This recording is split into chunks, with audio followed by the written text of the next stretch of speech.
মাত্রায় নারী স্বস্তির যাত্রা এই স্লোগানে পাহাড়ের প্রান্তিক নারীদের স্বাবলম্বী করতে সেলাই মেশিন বিতরণ করা হয়েছে। এছাড়া শিক্ষার্থীদের মাঝে 1 বছরের শিক্ষা উপকরণ ও শীতার্ত মানুষের মাঝে কম্বল বিতরণ করা হয়েছে।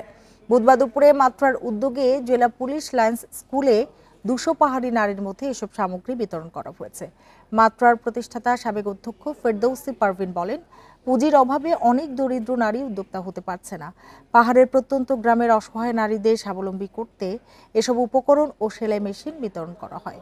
অনুষ্ঠানে প্রান্তিক শিক্ষার্থীদের মাঝে শিক্ষা উপকরণের পাশাপাশি দুস্থদের শীতবস্ত্র বিতরণ করা হয়।